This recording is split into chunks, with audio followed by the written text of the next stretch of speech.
As business owners, entrepreneurs, family men, it's difficult for us to find the time to put together projects like these. Even though it's something we really want to do, unfortunately, taking care of the things we have to take care of comes first.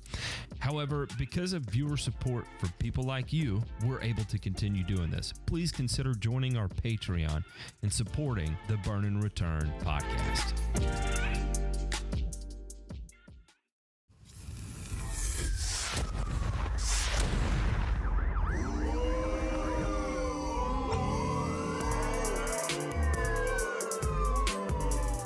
You're listening to Burn and Return, a weekly 1-hour podcast covering news from the agricultural and turfgrass industries.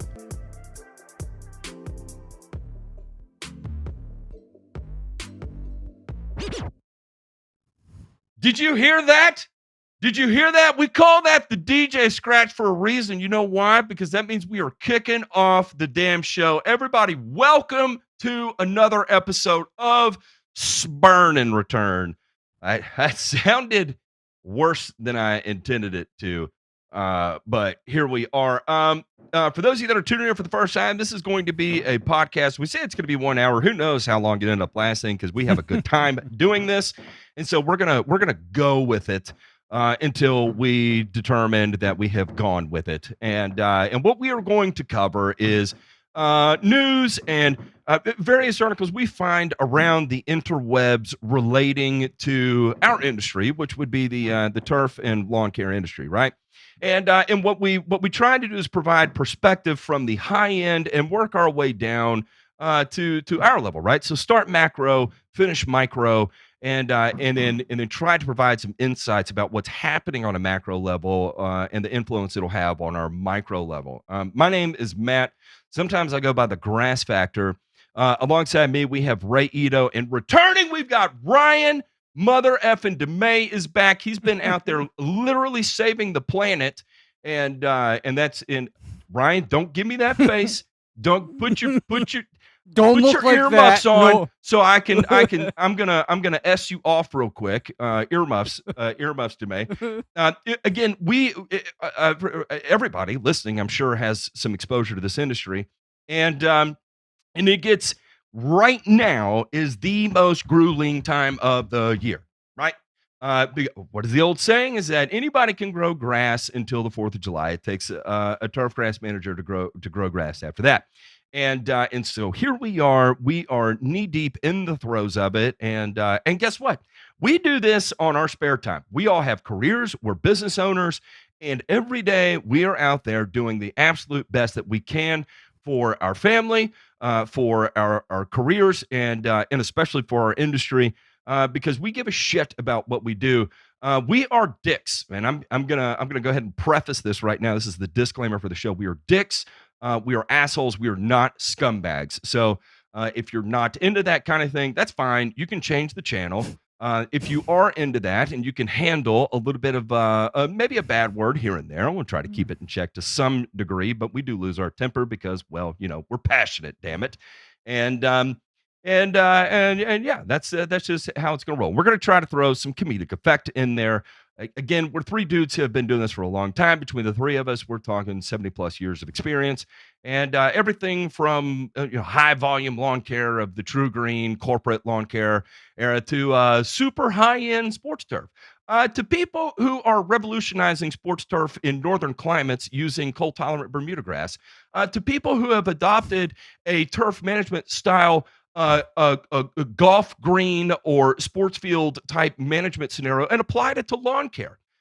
So you've got the weirdo of weirdos as Cass are going to be taking you through here. We try to take an evidence-based approach to what we do, but at the same time, we have a lot of experience in the field, and it alters the way we do things. The things that we are going to talk about here is going to be our opinions, and if you don't like it, then literally you can F off. We don't care. But we want to give right now a special thank you to all those who do hang around and enjoy us allowing us to be the types of assholes that we are. And so shout out to our patrons. If you are into that kind of thing, if you can handle the I will say that we all suffer from imposter syndrome here.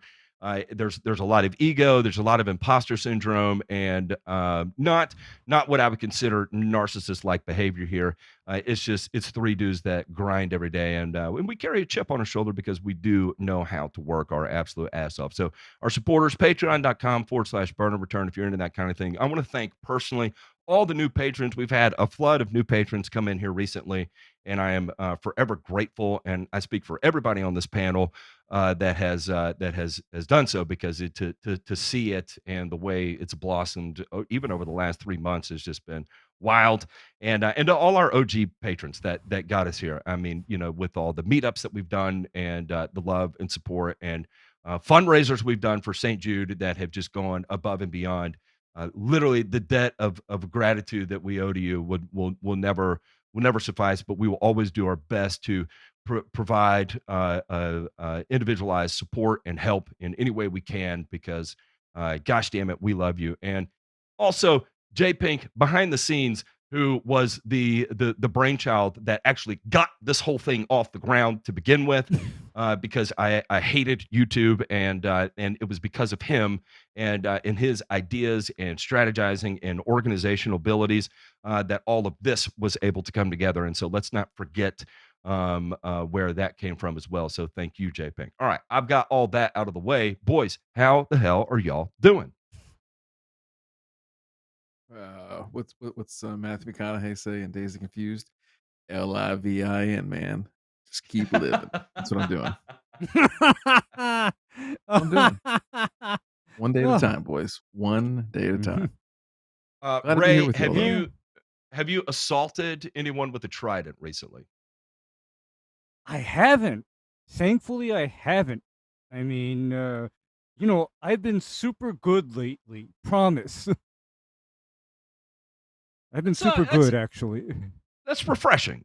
Sometimes I'm concerned that Ray is going to get himself into a situation where literally the only outlet he has is the trident, and then it'll be on the news that a lawn care guy used toxic chemicals to assault someone. And here's the thing: is that we know Ray better than that. He is not a strike first kind of guy. He's like a snake. You pin a snake into a corner, and they're going to strike. And it's just Ray knows how to strike with lethality. He carries venom. Damn it. And then he'll swallow you in its entirety as he dislocates his jaw. It's a strange thing Ray does out there, but that's why I am off my rocker tonight. I love you guys. With that, let's jump into this week's headline.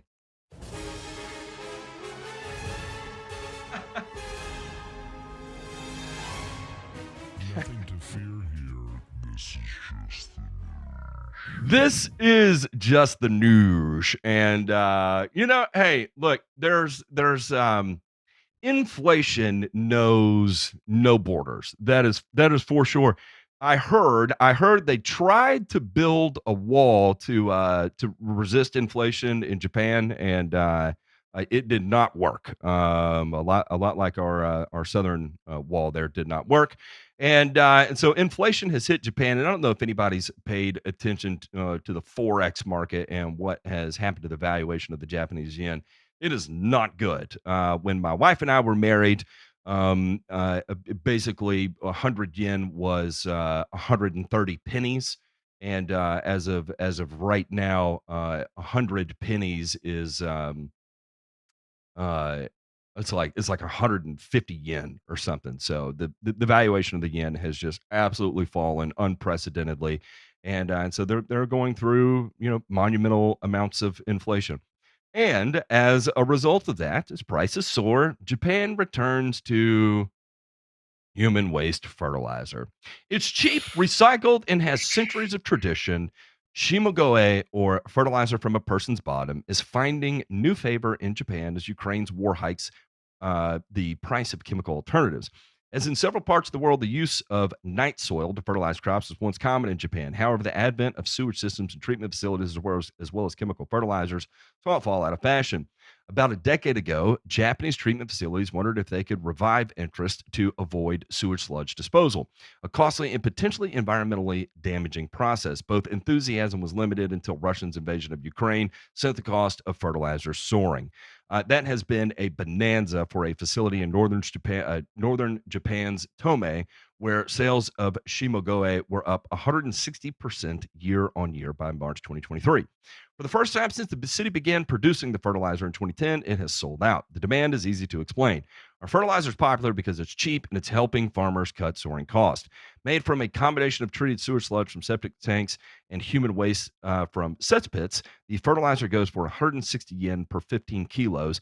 That's about a tenth of the price of products made from imported raw materials. So to put that into perspective, you're somewhere around like 40 pounds for simple math, $1.60. In southwestern Japan's Saga 2, officials report sales are up 2 to 3 times, and dozens of tour groups from municipalities elsewhere in the country have visited, eager to replicate the program. Shimogoe was a key fertilizer in Japan's pre-modern Edo era, and a fertilizer specialist was in Kobayashi talked about that. Anyway, it goes on. And gives more into that. So we are all familiar with biosolids in this country, and I think one of effectively this is biosolids a little bit different, right? We have different class biosolids, and basically the class determines the amount of processing that went in to produce said biosolid. So we have Class A EQ biosolids, and that's typically what we're going to see that we get in like a fertilizer blend from a large blender company for lawn care applications. Then we're going to have like Class B and Class C that is primarily limited to it has not undergone granulation. It has not undergone a significant amount of drying. It's more of the remnants of the wastewater treatment, all the dead bugs that are composted and then immediately turned around and sold. As we have seen in the United States, the story around biosolids right now all comes down to 2 things. Number 1 is going to be hormones in it, and we don't know what that looks like. Actually, I'll say 3. We'll say 2. Pharmaceuticals that get passed down through it, but the overwhelming freak out thing that's kind of simmering right now that has not reached a head by any stretch of means of the imagination, but is definitely there. It is PFAS, and that's going to be plastics, polyfluoro, blah, blah, blah, blah, blah, that is effectively being concentrated through these wastewater treatments.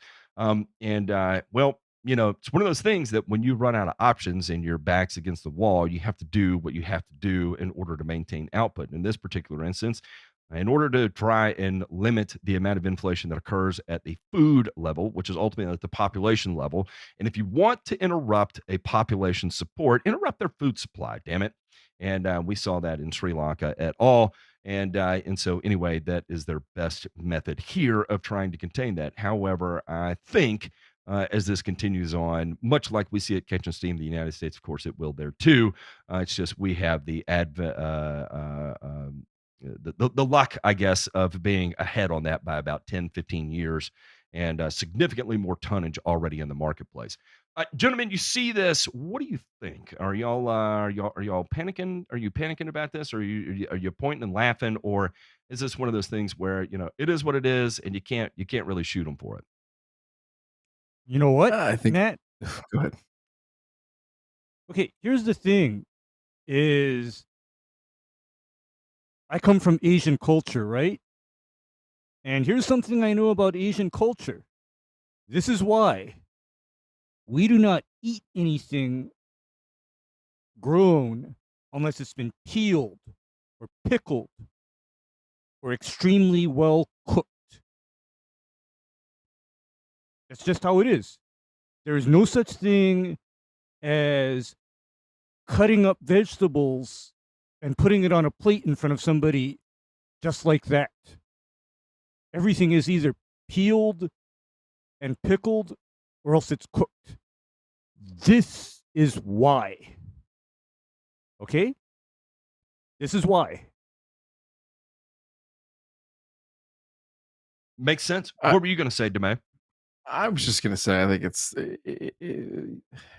how big this actually becomes, or what prominence it takes within Japanese society. I think remains to be seen. I just think it's people that are responding and trying to come up with different ways, like you said, to deal with fast rising inflation. I mean, Japan went through this, not necessarily on an agricultural scale, but what was it, little over 30 years ago, when inflation went through the roof there, and Yep. major economic problems. So I think, listen, if you got to shit out your fertilizer, you got some big problems. You got to work on that. So I think Literally, it's that the least of their concern, right? that's what I was going to say, is that they're always going to be a net importer. It is what it is, and it's fodder here for the Japanese times, though.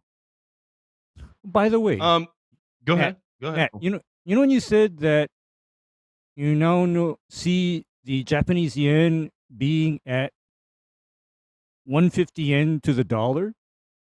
Mm-hmm. Matt, I was around when the Japanese yen was literally 200 plus per dollar. No However, bueno. no, but you know what that meant? Although I'm not seeing the effect of that now, is that meant that all of the high quality equipment from Japan was relatively economical given its quality. In other words, I remember when Maruyama and Shindaiwa stuff was cheap. Okay. Maybe the resale value of Hondas will fall into check now. Where you'll be able to get a used Honda Accord at a more affordable price now. Probably not. On our No. front here in the United States, we are seeing a continuation of fertilizer prices decline. Kind of good news, bad news here. The good news is we are seeing fertilizer prices continue to decline. Now, we do have some pretty wild variability among prices, right? So this is going to be ag distributors that are selling in monumental amounts. Urea is selling anywhere from 350 a ton to 720 a ton bulk, right? So that's a 100% variation there between your low end and your high end. That tells you the kind of volatility that's still hanging around in the market. Potash is another one. We are not seeing a ton of softening there. MAP has fallen into a somewhat more reasonable price range, floating around 650 to 820. DAP is still off the charts, just insane at 810 to 850.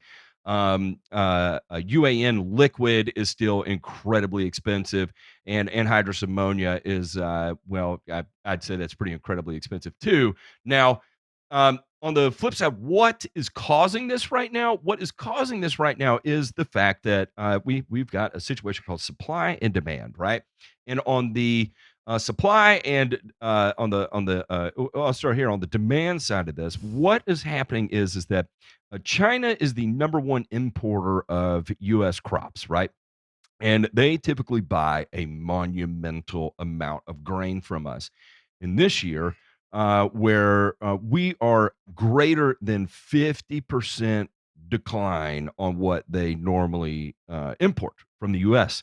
And what they typically imported from the U.S., they have abandoned, and they are now going to, and we're 50% right now, and that's forecasted to be significantly higher by the end of the year.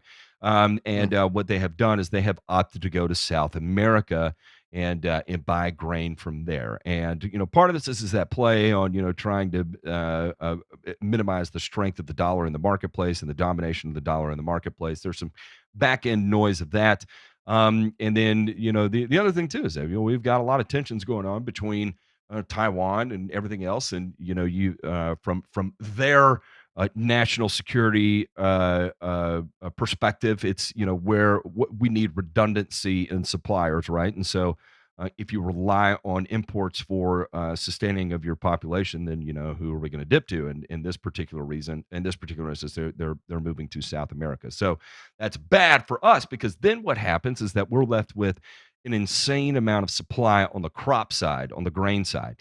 And what that means is that all these farmers are in and need a $6 a bushel corn in order to remain profitable, and we're not quite floating around there. And then same thing on beans. We've fallen too low on the value of beans in order to be profitable, and so we've got all these farmers that leverage a shit ton of credit in order to buy all these inflated input costs. All the input costs dropped, all the demand side from the export market dropped, and now they're going to be stuck with a monumental loss of a year. And guess what? They're going to have to be bailed out, right? Because that's typically what we end up see happening with agriculture and in the way it's modeled right now. And so, if I had to guess, this time next year, the number one talking point we're going to hear is the farm bailout, right?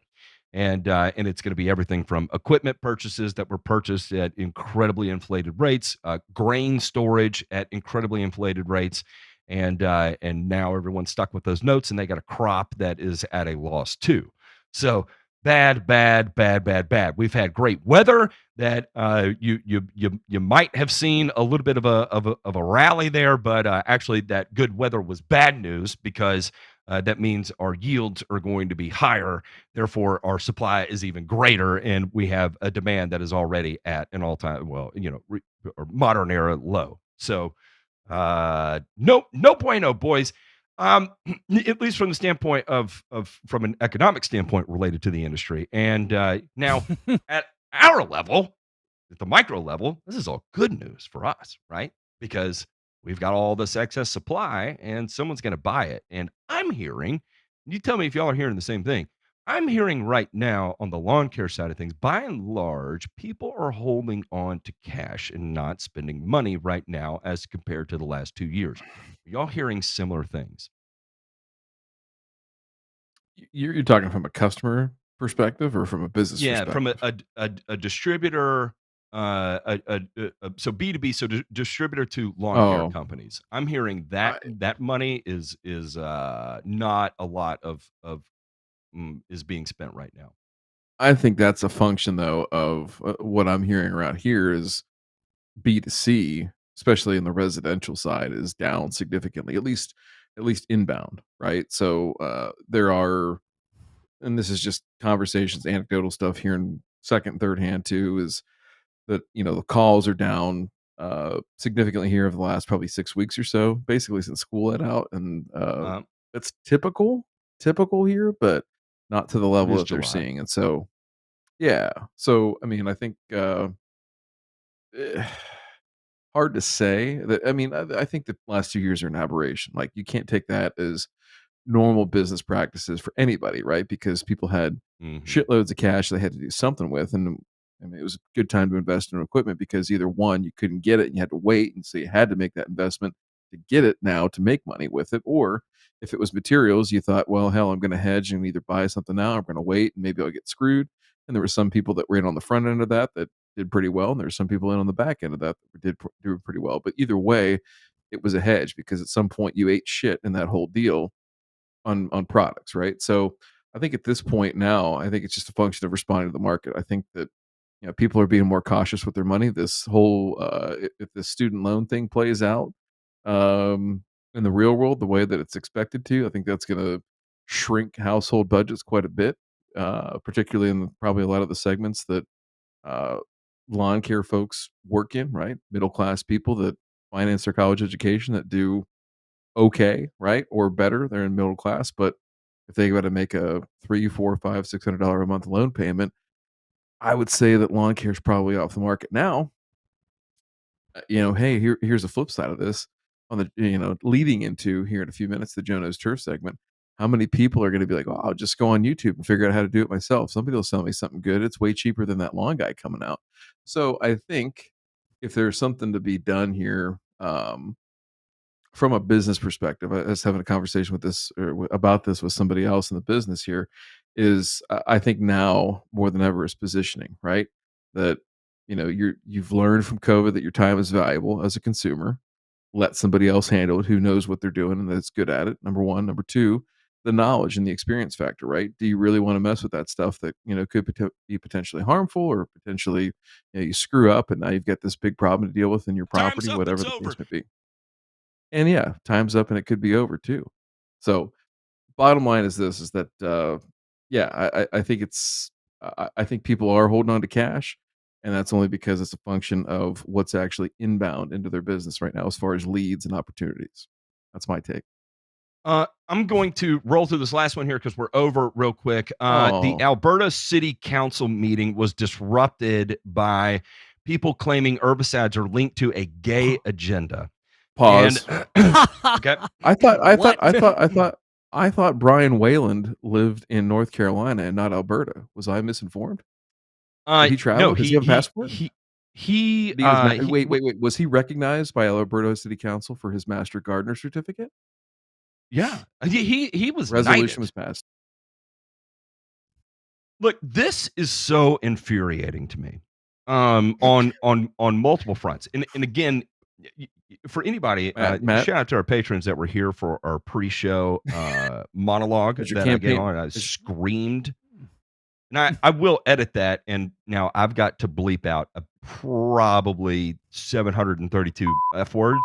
And so bear with me on that, but I actually do want to get that out because I feel like it's something that needs to be said right now. That being said, we have the ultra conservatives that stepped into this meeting right here, and they're screaming that the federal government is spraying trees with chemicals that is changing men's gender. And I quote, "Another way to stop your trees from dying is to request the feds stop from spraying kerosene, raw gasoline, raw diesel, strontium, aluminum, barium, lithium, atrazine. You know what atrazine does? It turns males into females, quote, literally, unquote, McDavid said. It's in lots of the herbicides and stuff like that. That's really technical. They put it on the plants. Nobody's watching that stuff. Nobody. Easy job to figure out what's going on with the trees and stuff and why they're dying. It's got nothing to do with climate change. First off, the trees are not dying. The trees are not dying. One of the things you notice with increasing CO2 rates is that our vegetative expansion rates that are going on right now are off the charts high. So no, they're not dying. The second piece of this, and look, this right here is an ultra conservative group that's doing it. There are an equal number of ultra liberal groups that are saying the same thing, and they're holding hands. It's like the ultra conservatives and the ultra progressives that are holding hands. If you've seen that, like, oh, I'm so woke that I agree with my racist neighbor here. It's the exact same thing. It's the exact same thing. That you have gone so far to one direction that you made a complete and total circle. You did a 360, and you're still as insane and stupid as you were before.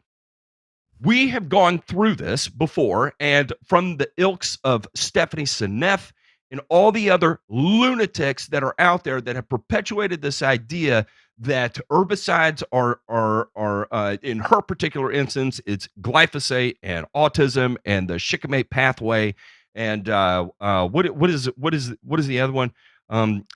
It is the phosphated glycine is being interpreted in the human body in replace of the glycine molecule and is having a mutagenic effect. But again, we do not contain the same pathways as the plants that are affected by glyphosate. So it's all for naught. This is COVID conspiracy on methamphetamine times 1,000. Like this is intravenous methamphetamine into the lunatics of the world, and that's what we're seeing right here. And I love it that they're turning this into a religion thing. That we respect the Christian communities need to have a moral standard, but a moral standard like we are promoting the gay agenda by using atrazine to spray our trees to turn the boys gay. I don't think that's what's happening here in this particular instance. This is not a chemical issue. It's a cultural issue, and nobody wants to point at one another and say, you know what? Maybe we're the problem. Maybe we're the psychopaths. Maybe we are freaking everybody out in this particular instance. And you know what? They are. And it's absolutely nuts. I'm going to stop there because I've done this rant already today, but we have covered a lot of these topics before in the past. We did a deep dive on does atrazine actually make people gay? And the reason why we did that is because the whole study has been replicated multiple times since then, and it has never been able to produce the the initial results that were produced by the original scientists out of Stanford that conducted the test. And in fact, a large portion, and you're going to say, well, Monsanto hired all these people to come in and rewrite the results, and that's why they were never able to replicate it. No. That is what this guy is saying at Stanford. And in fact, you want to get even weirder in it. I'm not going to go there. I'm not going to go there because tensions are already too high as it is. Put it this way. They've attempted to replicate it multiple times. They've never been able to replicate it. Is atrazine a safe herbicide that everybody needs to go out and put on everything they're growing? No, not at all. Nobody needs to be doing that. Atrazine is a restricted use product. That's fine. We'll leave it that way. We're going to leave it to professionals who know what they're doing with it. And that's perfectly okay. We're good with it right there. Is the government spraying trees with atrazine? No, that does not make sense. You do not spray trees with atrazine. The BMPs for vegetation management at the federal level, whether in Canada or the United States, typically involves metsulfuron methyl, imazapyr, and glyphosate in that space. So atrazine and that's typically going to be resolved for corn production and does not even involve this. So their argument is off and wrong to begin with. And again, we have people displaying their psychopathy front and center. And this is not limited to one party. This is just limited to what has become society. And that is where we give everyone who is psychopathic the opportunity to be famous because, well, it's what sells in the news.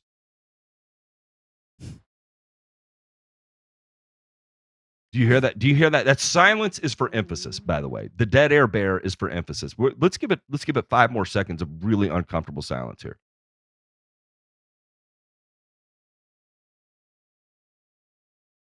Okay.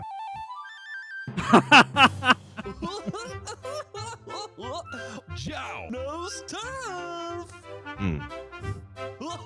Hi, I'm Jow. I'm gonna give you a bunch of accurate turf facts today because Jow knows turf.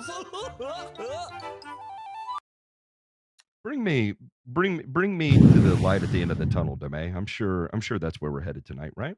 I don't think I can do that right now. What if the light at the end of the tunnel is an oncoming train, as one of my friends often said? I actually heard that I heard that phrase for the first time in a long time this past week, Ray, and well, I can think of no better way to bring about this video and show you. Not only is it going to infuriate, I think, the three of us to some degree, but it's also going to infuriate J-Pink because he values production quality, and I think this one misses the mark. Let's go ahead and play this video.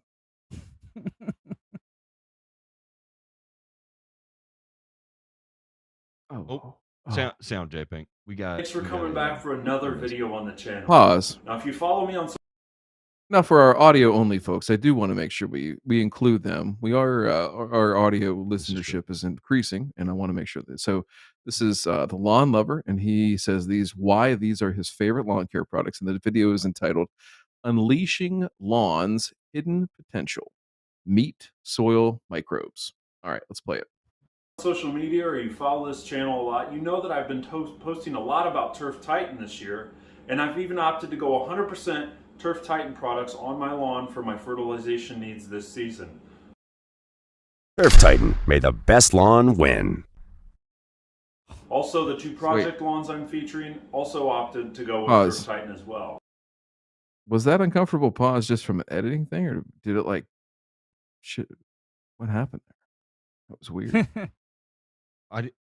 Are people stealing our pause for emphasis? Because if so, Matt was doing that back in the Turf Stuff radio days. All right, let's listen to this. Now, today I want to talk about 2 of my favorite products from Turf Titan, the Root Booster and the Thatch Buster, and why they're my favorite products of the whole lineup that they offer so far. So stay tuned.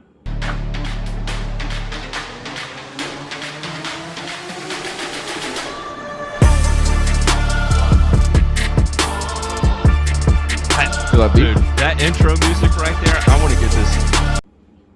That Now you may is be wondering why badass. these two products are my That favorite got out of me. the I entire like it. lineup of products that Turf Titan offers. And I would have one word for you. With or without the bump of Microbes. Special K, Matt. No, without. I mean, it made me feel like I was on K. Now, Wait, basically, can we go back and pause on that? microbes- Let's read this out loud real quick for the audio people. So this product, pardon my microphone noise real quick, is a mixture of microbial strains. It has bacillus, it has cellulomus, it has pseudomonas, it has, what does that say? Ferment residue? Ferment. Oh, ferment residue. Okay, so some sort of source. Non-animal. And then on the other one here, we have microbial content, Amazorillum. What is that? I can't see. More bacillus, more pseudomonas, and some humic acid. So, in all honesty, the difference between these two products is effectively nothing. Okay, I just want to make that clear. And now, using that as food for thought as we continue through this, literally the only difference between these two is that one has a pinch of nitrogen in it and a pinch of humic acid. So one is brown and the other one is probably not quite as dark brown. Literally the only difference between these two. Even the colony forming units of the individual components is not wildly different. One has the cellulonomus, and is that going to be the game changer here because it has a million colony forming units? No. So it effectively they're bottling the same thing, just making the color a little bit darker, and so we'll keep that in the back of your mind as we move forward through this video. Now, basically, microbes for your soil are the unsung heroes of plant life. They're essential to plant growth, and they have a lot of benefits for your lawn and your soil. So let's go over a few of those benefits and why microbes are important in a healthy turf plant. Most importantly, microbes feed on decaying organic matter, helping the soil become more fertile and rich with nutrients for your lawn. Microbes naturally make unavailable nutrients available to your plants. Microbes are nutrient releasers and they possess enzymes and minerals. Some nutrients exist in the soil but are unavailable to the plant, and microbes convert those nutrients into available nutrients for your plants. Microbes also produce hormones and other chemicals that stimulate growth, and they can prevent pathogen infection by inducing plant systemic disease resistance. They coat root surfaces and they shield the plant from getting infected by pathogens. So I will say personally, last year when I started using Turf Titan, I noticed a huge difference within probably a week or two of application.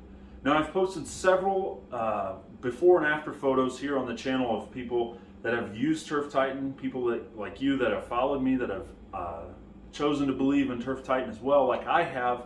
And the difference in before and after photos has just been incredible. You can see that deep dark green color. We're going to stop right there for just a second. Healthier. So if we go back and if I recall correctly, this guy is in the northern part of the Midwest. I don't know what state. Fort Wayne, Indiana. Fort Wayne, Indiana. Okay. And what we are looking at here is the difference between grass on at March the 30th of 2022 and then April the 2nd of 2023. So we have a year difference to go through there. So we have an entire growing season. He's showing that his lawn is significantly greened up this year compared to the time last year. What we don't have for reference is what kind of difference in climate variability did we have between last year to this year. But we do have a bit of a hint. If you look at his lawn in 2022 and you look at the neighbor behind it in 2022, we don't see a lot of variability. They look pretty much identical. If we look at the lawn this year of 2023 and we look at the lawn behind it in 2023, we also do not see a lot of variability. And in fact, if you look at the lawn behind that, we can tell it's not quite fed as aggressively, but even in and of itself, is still looking about like the same level of green up has occurred amongst all three properties. So even if he's treating the lawn behind it and the one across and not the one across the street, we can see we're all on about the same green up level there. Therefore, to say to say that this is the product already, we are working in a fallacy. And I'm not blaming the lawn mower. I don't think he is aware that this is even happening, but I want the people that are watching this and listening to it to again put this into the back of your mind as we continue through the rest of the video. Okay. Well, you can see that deep dark green color, and you can just see the grass starting to look healthier. Now, I would attribute a lot of that to the soil microbes. Basically, what I like about these products in relation to the soil microbes is putting all these beneficial microbes into these products helps take a lot of the matter that's in your soil, like I said earlier, that is unavailable and it can't be used, like thatch, dead thatch that's choking out your grass. Breaking that down, turning it into nutrients that your grass can feed on in addition to your fertilizer. Now, this organic matter is going to do a great job of feeding your turf, feeding your plants, and just making everything look a lot healthier and be a lot healthier. And then when you put down the other rounds of fertilizer, like your nitrogen fertilizers, your phosphorus, your potassium, it's just going to further overall make that turf healthier, more lush, and just improve the overall quality of it. So as you can see here with the Thatch Buster, we'll go over this one first. You can see it's powered by microbes. Now if we turn it around, Thatch Buster is full of beneficial strains of microbes. Now I'm not going to go through and try to pronounce all these, but it's full of bacterias and microbes that are basically going to break down that thatch layer in your lawn, break down that organic matter, and turn it into food for your lawn. Now I will say I put this down, Thatch Buster, I will put it down with almost every application that I do on the Lawn 360 program. I find that just continually getting that process, the process in the soil of the microbes and getting things feeding on those microbes just helps keep everything consistent and keeps those microbes working in my soil. Now I do put this down, like I said, with almost every application. The thing I like about the Turf Titan products is I can mix these products all together in either my backpack sprayer or in a hose end sprayer. I have no issues mixing any of the products, and it saves me a lot of time from spraying multiple applications of things, and I find I get better coverage with the liquid. Now this goes down at 4 to 6 ounces per 1,000 square feet, and like I said, I'll put it down every application, which tends for me to be every 4 weeks. Now Root Booster is also full of microbes. So what I like about Root Booster here is this is great any time of year as well, and I tend to put this down with every application. I know the 360 program doesn't call for that. However, I just love the soil microbes, and I'd love to be pounding my yard with microbes over fertilizers just to get that natural matter and everything broken down and continually to break down and feed my soil. Now, the good thing for the lawn mower. Yeah, we'll keep going. Ignore me. I'm just about microbes making too, a comment here. is once they get in the soil, they're going to keep working and they're going to keep breaking down and feeding off of that matter. So every time you mow and clippings go down in the grass, it's going to eat that matter and just keep feeding your turf continuously. So never a bad idea to put down microbes in your soil. So this 1-2 punch of Thatch Buster and Root Booster is fantastic. Also full of beneficial microbes, and there's a little bit 1% nitrogen in this product, but basically all of these microbes, and humic acids are just going to help stimulate that root growth like we talked about earlier, and basically help the roots grow deeper, and which is going to basically make your lawn healthier over the course of the season. Now this also goes down at 4 to 6 ounces per 1,000 square feet. And like I said, I do this every 4 weeks, or you can plan it out too if you want to do more in the spring, midsummer, fall, etc. But I would say the key times if you're going to do it would definitely be spring to get that grass woken up and get those roots growing, and fall to get those roots ready before the winter freeze hits. So I love the fact that Turf Titan includes soil microbes in several of their products here in the Lawn 360 program. It does nothing but help your turf by breaking down organic matter and basically providing more food and nutrients for your soil. I also like the fact that they source all their microbes from within the United States. They're not getting cheap microbes from overseas like a lot of other companies do. They're sourcing it from within the United States.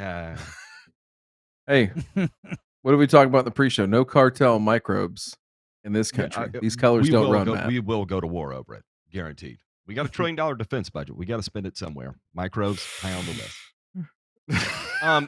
All right, Okay. are we going to start talking about it, or do you want to? Yeah, well, let let's him just let go him ahead go a and little dive in. longer? Okay, No, so he's fine. the first thing we'll turn this into a mathematical equation just to put this into perspective. Actually, let me preface it like this: I do not blame the lawn lover for this. He is young in this industry. He does not have a decade of experience. He treats one lawn, maybe two lawns, and he's done it for 2 years. He's made maybe 50 applications in his lifetime. What could he possibly have picked up over that time frame to be able to speak with a degree of proficiency about microbe soil interactions? Not a lot. And so what he's relying on is this company, Turf Titan, to give him a pitch sheet because he applies it, he gets a result, but he's also applying a shitload of other things, right? And so at that point, we've talked about this before, that when you're applying a shitload of things, it's hard to isolate what's actually happening to generate the result that you're seeing. And so he is applying a new product. He has an overall greater output. Therefore, he equates, in this particular instance, what I added to it must be generating the greater overall output, not time, not the actual NPK I'm applying, not the cultural practices I've changed over the last 2 years. And so it's easy to be able to convince yourself that, well, it must be this. It's got to be the focus on the microbes that I'm applying. And then he's like, hey, guys, man, I've been spraying this. You got to look at these pictures there. I'm like, great. Here's some talking points for you to carry with you.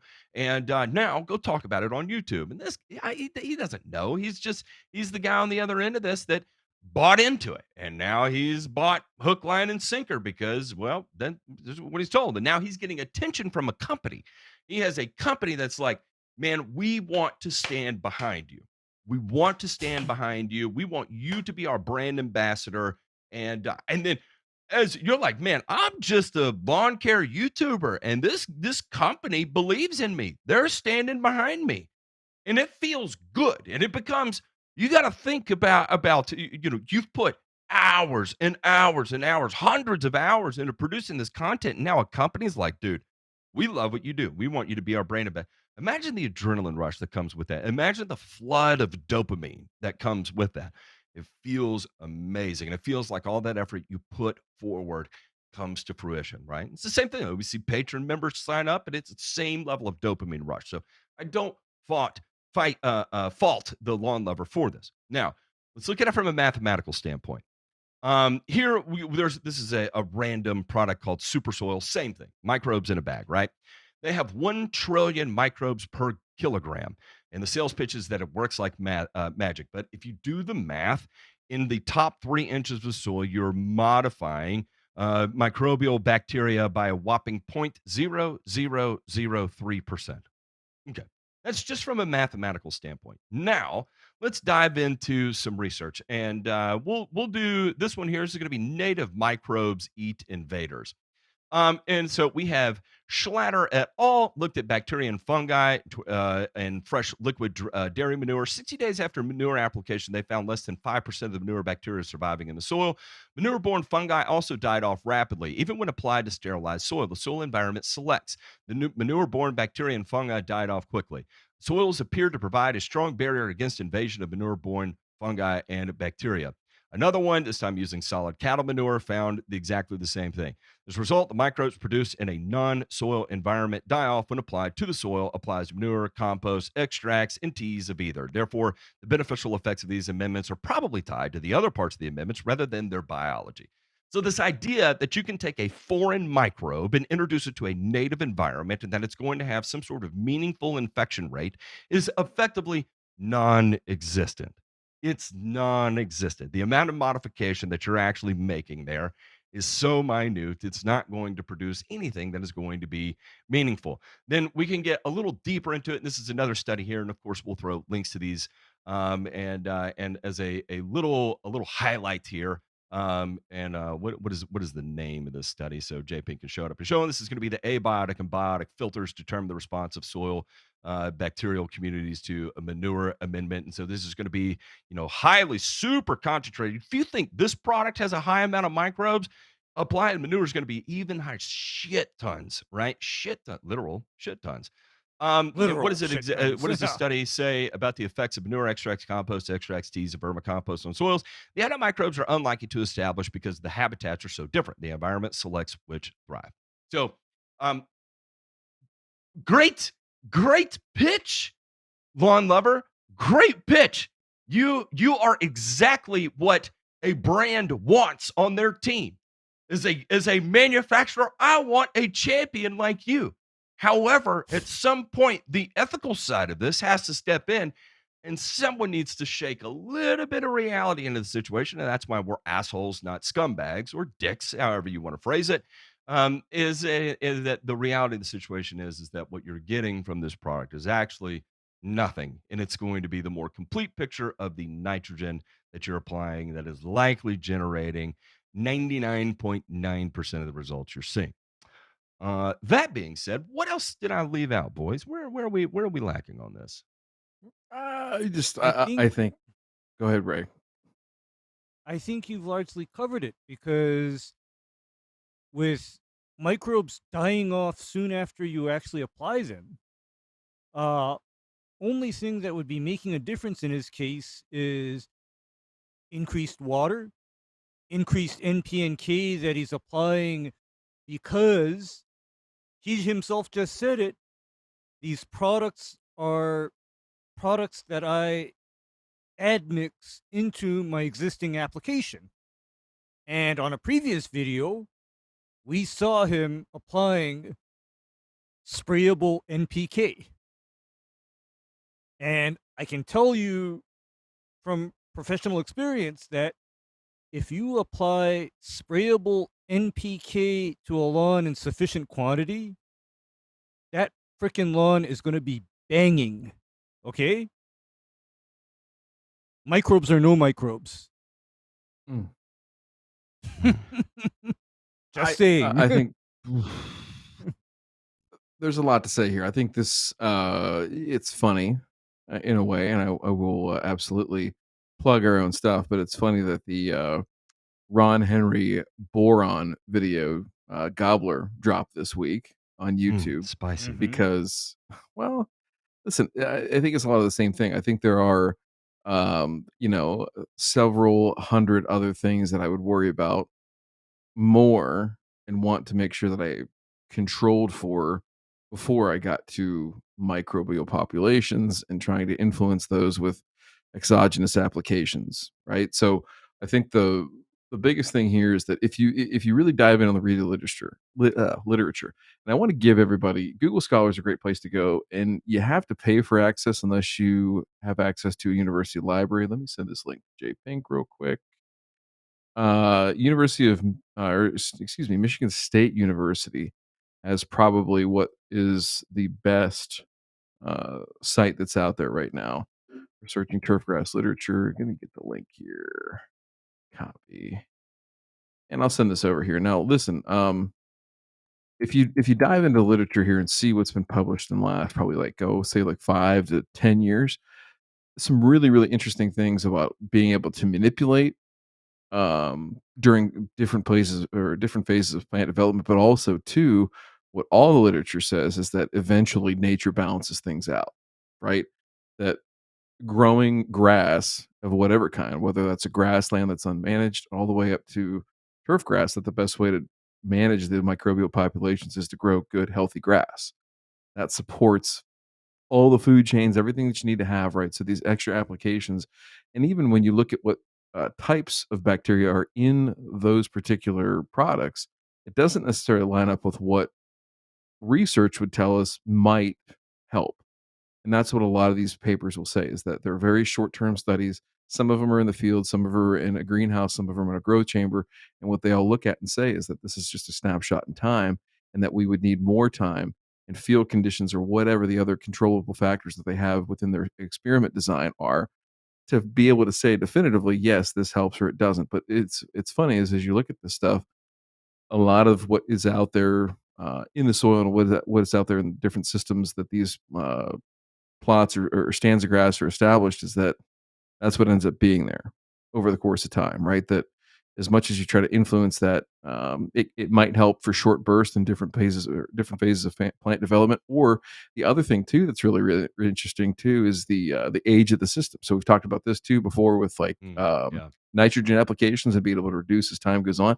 This is probably a function of that to a certain degree, right? So that if you do have an older lawn, that there might be less of a benefit of doing this. But even with nitrogen applications, I mean, there's really a good deep dive here if we want to do it at some point in the future on nitrogen applications, P and K applications, different fungicides, different herbicides, and those influences on the microbial population. But the whole thing is that, again, the last part is good, healthy grass. Nature has a way of regulating that. There's a lot of other things to control and worry about before you get to I've got to make a micro application. But I will say this in defense of lawn lover is I would apply microbes well before I'd apply boron from a highly curated website. So Ron Henry, eat a big bag of dicks and have a nice night.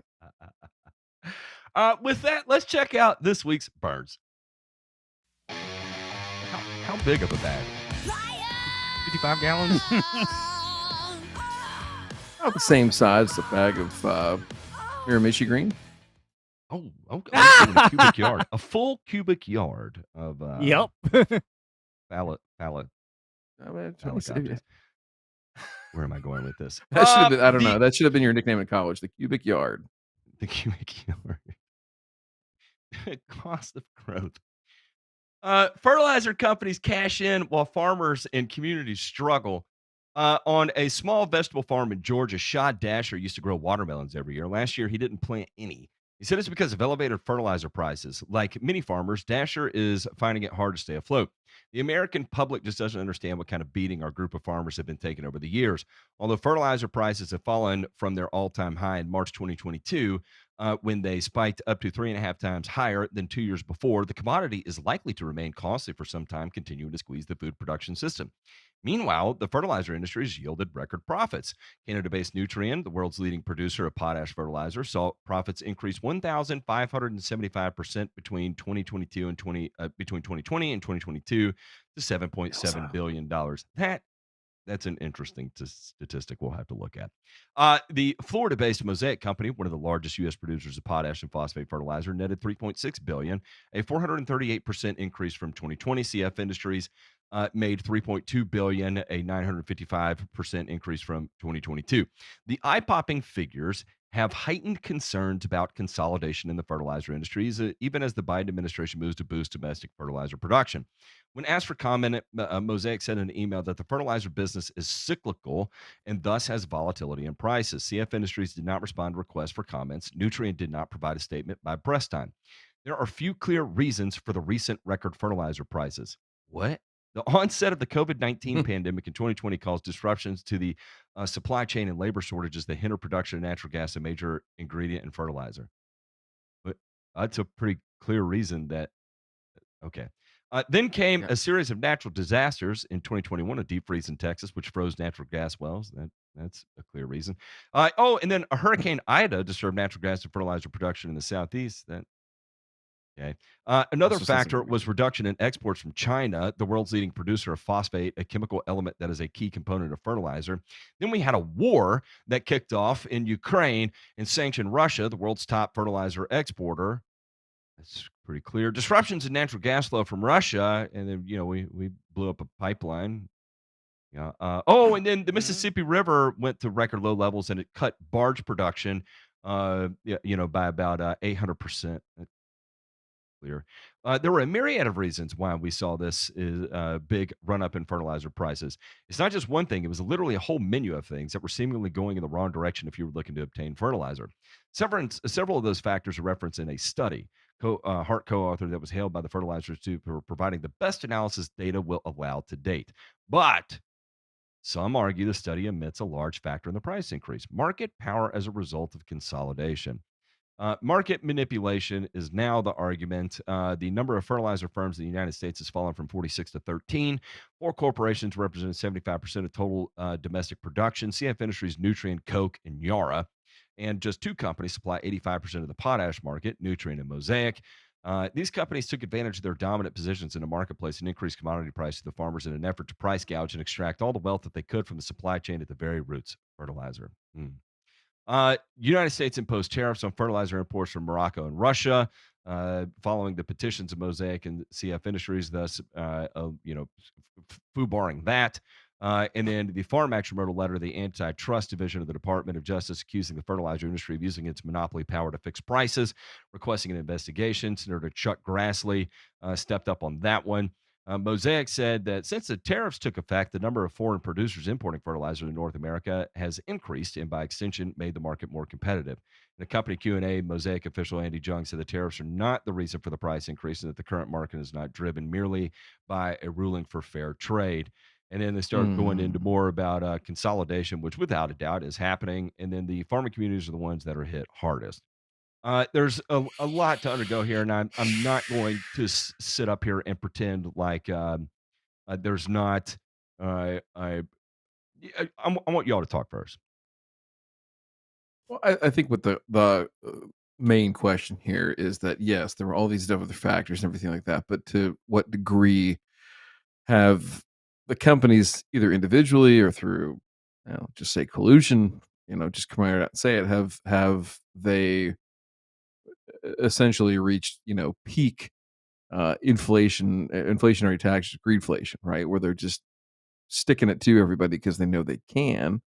And I think that's what's getting exposed a little bit here, is that these record profits now, as prices come down, are crashing hardcore. Now, again, the whole economic model of agriculture as it stands right now, and hell, even to a smaller degree, look at where lawn care is and trying to price stuff and catch up.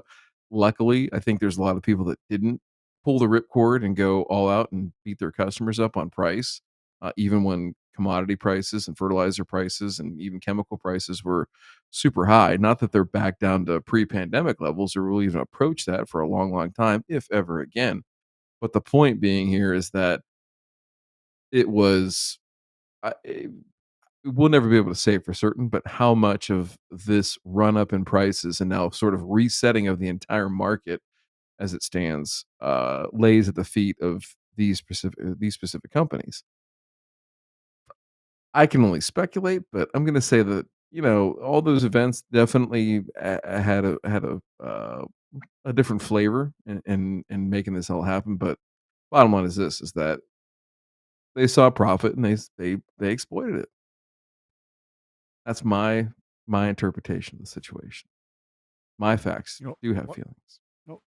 Likewise, mine too. In that there has become this unethical mentality in business, and I'm going to quote somebody that shall remain unnamed because I think he's a fucking piece of shit.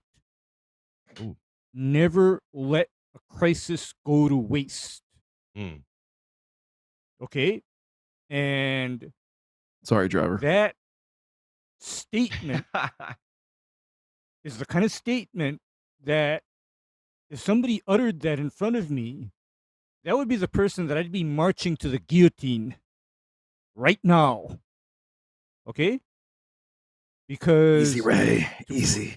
To profit off of other people's misery and misfortune, that makes you a piece of trash, essentially. You are worthless if that's how you think. Because, Ryan, it is funny you should mention how some businesses took advantage of the crisis and raised their prices just in response to that situation. Did you know that I didn't? I didn't. What's the turf analog to the toilet paper crisis and everybody having to wipe their ass with, napkins from KFC or something. Do we have that? I don't think we Oh, have that. the during pandemic and post pandemic lawn crisis, from business shutdowns to fertilizer price increases. There you go. Yep. Yeah, I mean that's. There you go. But then, as an ethical person, I refuse to capitalize on the crisis. You just need more microbes, Because- Ray. That's where you screwed up.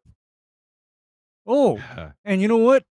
Going back to that, I don't need microbes, compost, etc. because, with solid agronomy, your needs and inputs can be actually very minimal.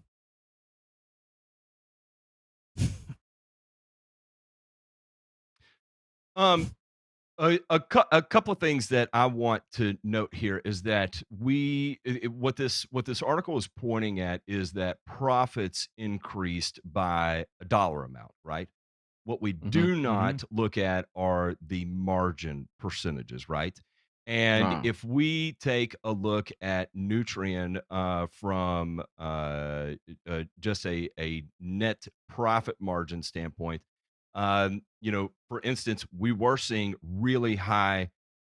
relatively really high margins at peak season last year. So this was going to be, roughly 25% margins is where they were at. Then 19% margins, then 15, and now cruising at about 9% margins, right? So if we take a look at where the margins end up coming from, is a lot of this is actually not all coming from just goods sold. So a lot of this is actually coming from trade that is and what I'm talking about is going to be commodity contract trade is where it's coming from. So a lot of times they are playing the markets as well too to secure gas commodities to be able to lock in to produce at a certain price, right? So you nail you see an ever expanding natural gas price coming because Ukraine is being invaded by Russia. You lock in some far out futures from early 2022 into the latter half of the season that is not affected by the short term future cost.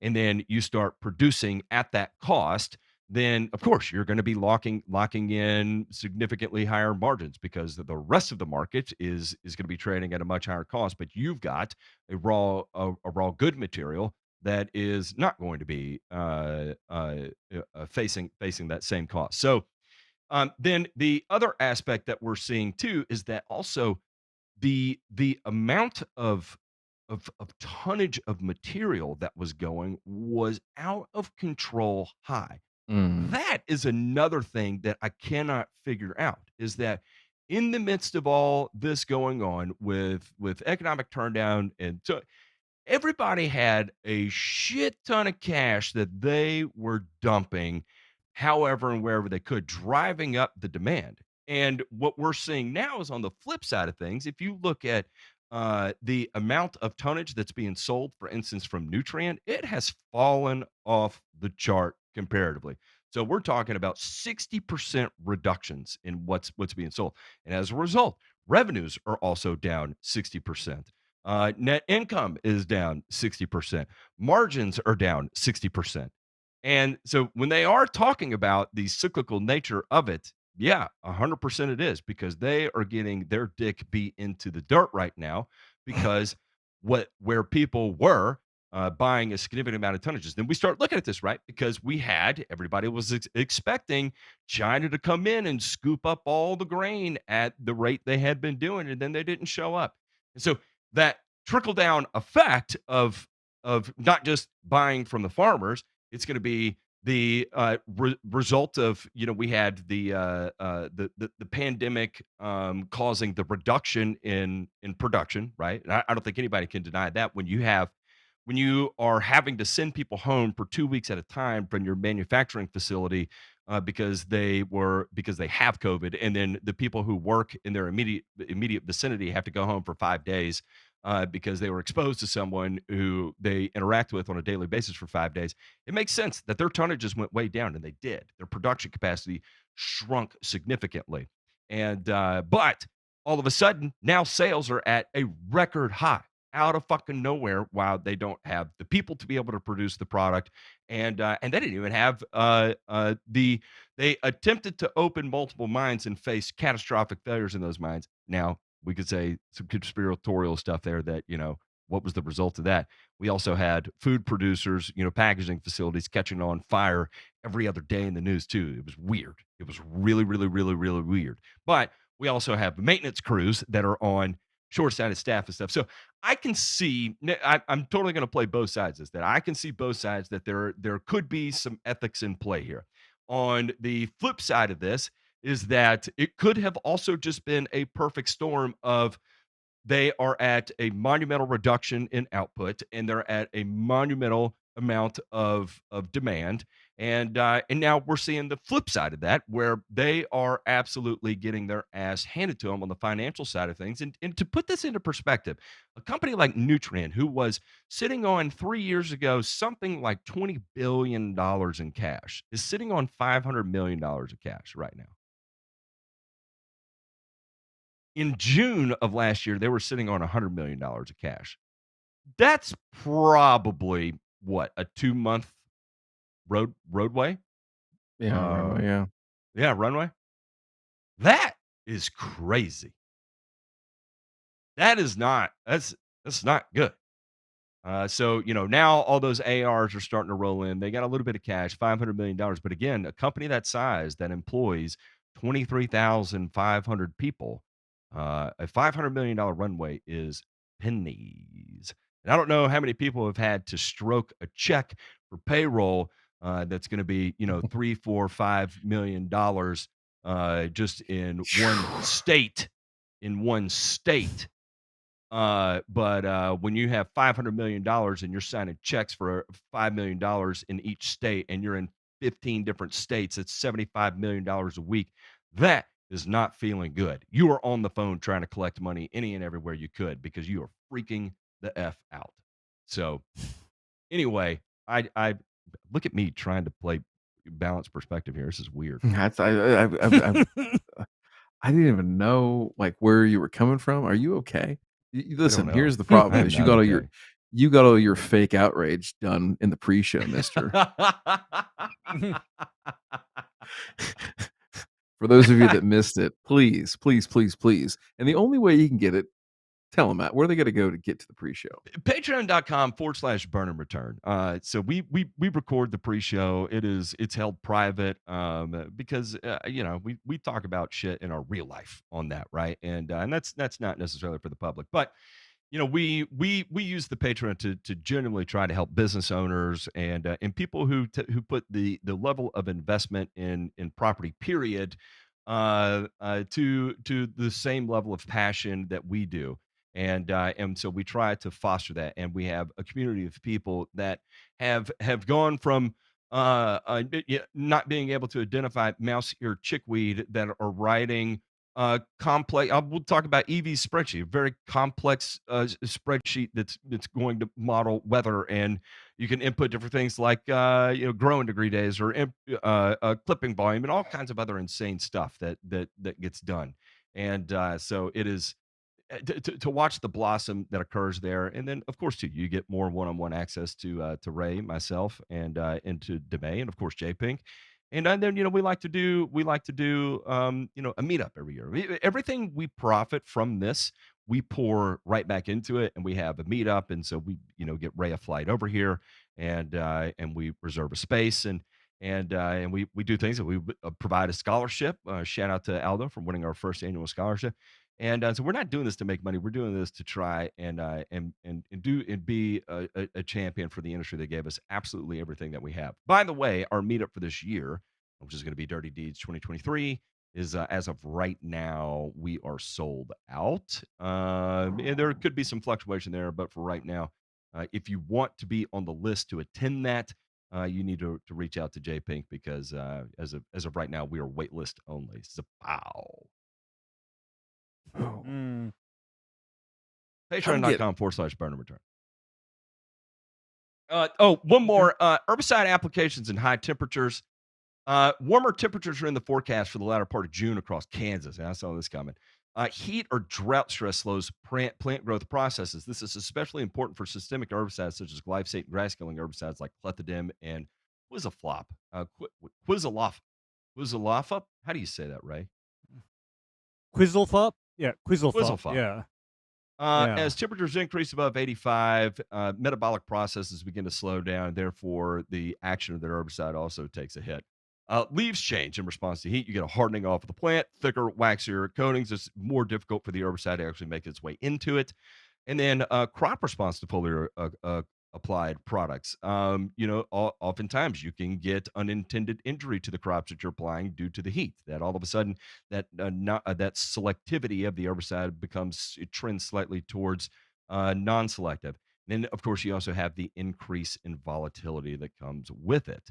And so it is something to keep in mind as we are trending in our Midwest towards higher temperatures. This is going to go towards everybody out there. We're moving into the dog days of summer here. There's a lot of those things that we have to start taking into consideration. The idea of being able to make an herbicide application and not create some sort of injury on our desirable turf species is declining rapidly. And then also the likelihood of having a failed herbicide application is also increasing as well. What am I missing on that one, boys? no, I think this is obviously it's geared towards agriculture, but I think it's highly. Oh, we had a question from Dan the Lawn Man on our Thursday episode just this past week about applying in heat. So I think just going back to the basics and remembering, hey, like there's still going to be weeds and there's still herbicides that need to be applied. So just going through some of those best practices. And Ray, you talked about a few of these here, and I don't want to cross this over too much into Thirsty Thursday categories, but what would be your tips on thinking about herbicide applications, whether we're talking cool season or warm season? You don't have to get down too granular of detail, but what do you think? What would be your Well, give me your 60-second or less pitch? And if you say microbes, I'm gonna fucking strangle you. no worries, I won't, because I always consider now plant physiology. Okay, that's just what I do, and I also consider now when a weed is going through this warmer period, I have to acknowledge that there's going to come a point where what that weed is going to do in order to survive that warmer period to be able to reproduce later in the summer or fall is it is going to metabolically harden itself so that the warmer temperatures and drier conditions do not kill it. And that is why sometimes, make that a lot of times, my counsel to people is, you know what? Wait this out until late summer or fall and go at it again, because you know what? Spraying when conditions are bad, especially if we're talking about a few random weeds in a lawn, we got to ask ourselves, is this even worth it? And to me, a lot of times, answer's not worth it, because I frequently tell people now, because of the type of weeds that you have, we literally need to wait till fall or winter to address this. Mm. I'm not doing it right now. End of story. And I think that's a perfectly reasonable response, especially on cool season right now. It's just telling people, hey, there's a time and a place, and this is neither the time nor the place. Like, we're not going to do this. And so being able to communicate and deal with those issues head on. And if they don't like it, you just do a Matt Martin. You go out there with some 4600 at 5 pounds per thousand and light that shit up. Actually, sometimes that's what the doctor prescribed. well, here's the thing. Here's the thing is that the corollary of this are people making applications of the wrong things at the wrong times, and then they foobar the turf. And in addition, in some cases, they then get to foobar all of the surrounding trees and shrubs in the neighborhood. They become the neighborhood's favorite guy. All because they couldn't wait till September or October. And I've seen that happen. And Matt knows what I'm talking about too. Oh yeah, 100%, 100%. For those of you thinking about going out on tall fescue with 6 ounces of sulfentrazone right now, you might. Oh my God. You're not going to solve anything on cool season grass. We'll tell you Or that. what about these people Can I that are interest you in aeration thinking, and overseed? hey, the clover's coming out. I think I need to start spraying with triclopyr at 3/4 of an ounce per 1,000 square foot. We got guys like that too, right? Yeah. Just be careful, everybody. Keep it in the back of your head. Let's check out this week's returns. La la la la la la la la la la la la la la la la la la.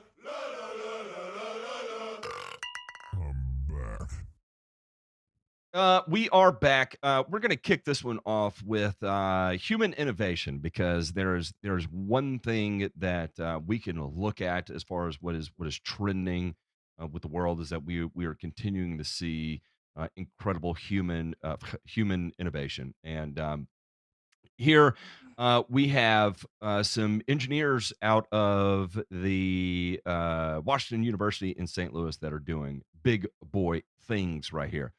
And one of the things we've been looking at is biosolids, right? And why do we want to reclaim biosolids? Is because we can recycle a lot of phosphorus out of that system. But with it, well, a lot of times we end up picking up a lot of things. And then we also have the other aspect of it, is that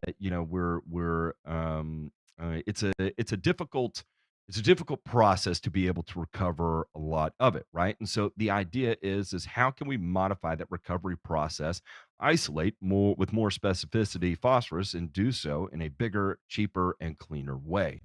Well, thanks to this team led by Jason Jin. And what they have developed is a technology to recapture resources like phosphorus from wastewater. Recently, the team explored using electrochemical devices, the fundamental system that work inside batteries, to split water molecules and pull solid, usable phosphorus out from digestate. It was the first effort to simultaneously remove and recover phosphorus from solid municipal waste without adding chemicals, and it met its goal with surprising efficiency. Phosphorus is a compound of high interest because it's a limited resource. You could potentially save a lot of money. The team, which also included a doctoral candidate, Zhuan Wing, and Wang, and undergraduate Darren Anand, post details of their experiment online, and they list a link to it right there. What they did is effectively the leaching occurs when electrical current flowing through the anode side of an electrode acidifies a slurry surrounding it. So up until this point, if you wanted to isolate phosphorus from wastewater treatment, you were using the solids as the source of it. You would actually pass an acid through it in order to dissolve the phosphorus and pass it through, right? Well, it's not exactly an efficient process to be able to do that, right? Because now you need catalyst chemicals to be able to get that done. Here, we're actually using electrical current. Pretty interesting. For removal, you spend a lot of time and money, and eventually you still dump it. Can we recover it instead? The idea was to have two chambers that operate at different pH. Sludge enters the anode chamber, in which current separates phosphate into liquid solution. The team transferred the phosphorus-rich liquid into the less acidic cathode chamber, and here free-flowing phosphates, calcium, and iron from the original sludge should combine into a whitish solid that precipitates to the bottom. And it goes on. So here we go. We have, again, human innovation at its finest, and hopefully going to be able to take the not so positive things that come from wastewater treatment facilities of production fertilizer and turn it into something that can be uniquely and overwhelming positive, because we do want and need the fertilizer, if not for anything else other than market competition. And if we can do so by bypassing the rate of accumulation of PFAS, the concentration of PFAS, then even better. So shout out to this team for being badasses. It sounds I like have a something question, Ray Matt. would do. Yeah, yeah, No, I have a question. sure. Why are sludge type products not pyrolyzed down to what is known as phosphorus pentoxide? Why do existing recycling procedures always want to preserve the organic matter? Because the organic matter is where all the problems are. Mm-hmm. You see, because So the if you because here's let me finish. Because if you Sure. pyrolyze sludge or biosolids to the point where everything breaks down to what's known as phosphorus pentoxide, and then you recover that phosphorus pentoxide and turn that into phosphoric acid, then that becomes a phosphorus source that is essentially free of all of these problematic organic, contaminants, be it PFAS, hormones, etc. I mean, that's just my question at this point because, that is how I would literally do this because I am not interested in preserving microbes or whatever in this material. I'm not. I want to get the phosphorus out and I want to leave absolutely everything else behind. And when I say everything, I mean absolutely everything. which in effect this is now doing. Now you're still generating an organic matter because you're just stripping the phosphorus, iron, and calcium out of it, right? You're still left with goo in effect, Mhm. but that goo can then be dealt with like with pyrolysis or whatever else. But the problem, and again, this is where we start getting into the weirdness of the State of the Union is when you pyrolyze material, you have a gas stream that is generated, right? And that gas stream, regardless of the amount of scrubbing that takes place of said gas stream, um, is I mean, if New York has eyes on gas stoves, imagine what the EPA would look at even a scrubbed, pyrolyzed municipal waste gas stream. Mhm. Mhm. But at the same time, Regardless of what's coming out of it. If it was yeah. hydrocarbon free, carbon free, they would look at this and just beat it to holy hell. And then you would have the nutcases that say, you're raining toxic chemical sludge on top of all of us. In the same way that they say, glyphosate is in the water we drink, and the atrazine that the government is spraying the trees with is turning dudes into chicks. They're literally growing. Explain me Dudes are this. growing vaginas now. No, so explain me this. How come the similar circle of nutcases then thinks that anything biosolid based is such a wonderful fertilizer to spread all over the place? Because it's organic. Yes. Why? That is true. Okay. Yeah. Okay. You see, Matt, that is the logical disconnect. Because, as much as I love chemicals, I sure as fudge don't want unknown or undisclosed chemicals present in a fertilizer product. And you know why I say that? All of the synthetic fertilizers that the activists keep on shitting on are extensively tested for presence of heavy metals and Yep. toxic components, right? I mean, that's Mhm. just how it is. I mean, you cannot sell a bag of triple 13, for example, without being able to assert that there's no lead in that, there's no arsenic in that, there's no cadmium in that, for example, and there's also not going to be significant, amounts of PFAS or pharmaceuticals or hormones, etc., present in that product. I mean, this is where, again, I say, can we please make this all make sense? Can we? I mean, can we make this make sense? Because No. I think that's the thing, is that the further and further that we have to go down this road of trying to take waste streams and turn them into something that is usable, right? Mhm. Most likely, the further and further we get towards, okay, either we've created another waste stream that is even more Worse. discouraged, Yeah. or Yeah. worse, right? Mhm. And we've gotten the good stuff out of it, but to what ends, and what are the means that we need to take to get there? And that is what's gonna, what Matt's saying. I think what's ultimately gonna trip this up is that, yes, it seems like a great idea until somebody gets hold of it and say, well, wait, yeah, you made that from that, but how did you do it, and what's left behind, and is this stuff actually really what you say it is? So Yeah, and yeah, that's the problem, right? And this is why, as a rule, I am very much anti-recycling. Okay, I will put it out there. I am anti-recycling. I mean, burn it, bury it. Well, guess what? You're not going to have to. to. You get the good news is, right? Our upcoming article here, you're no longer going to have to recycle, because everything that everybody was worried about is going away. It's gone away. Tell them why, Matt. Yeah.